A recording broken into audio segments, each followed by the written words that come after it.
Salut les connectés, dans la vidéo précédente, nous avons vu comment créer ce décor de Noël sous PowerPoint en utilisant uniquement des formes automatiques. Nous allons maintenant voir comment l'animer en faisant tomber des flocons de neige comme ceci. C'est parti!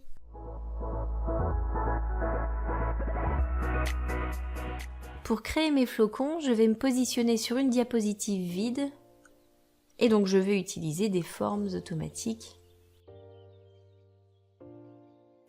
Donc je réalise une première série de flocons.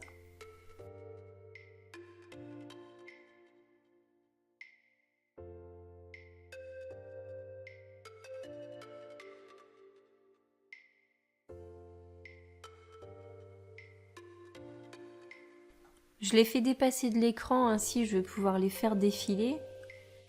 Alors maintenant que toutes mes formes de flocons sont réalisées, je vais les copier et les coller en une seule image.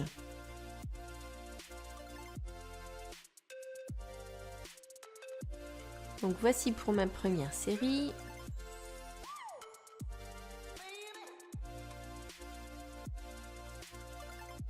Ensuite, même chose mais avec des flocons plus petits. Je reprends la même image et je la diminue. Avant de faire mon animation, je vais mettre un petit effet sur ces deux images de flocons. Je sélectionne une des images, mise en forme, effet artistique. Et ici, je vais rechercher le flou.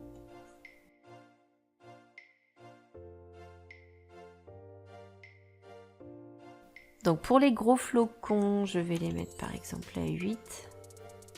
Voilà. Et pour les petits flocons, à 5.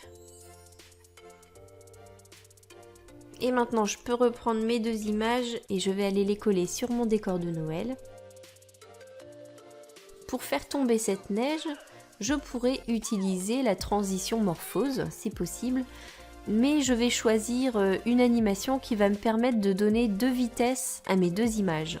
Donc pour l'image des deux flocons, je vais dans Animation, Mouvement, Ligne.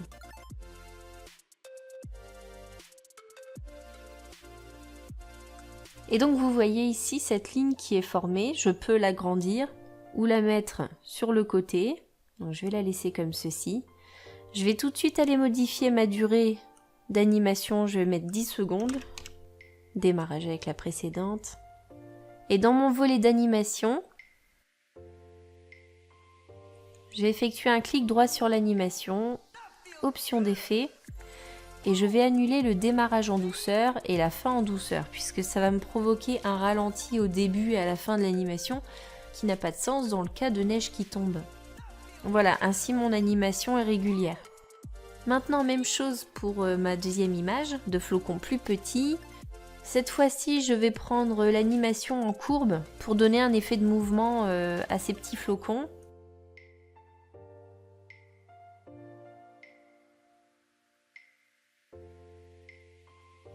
Quelque chose de léger, vous voyez. Hein. Et vous voyez ici que cet arc est plus long que pour la première animation, ce qui fait que ces flocons-là vont tomber plus vite que les gros flocons. À nouveau sur cette animation, je vais dans les options d'effet.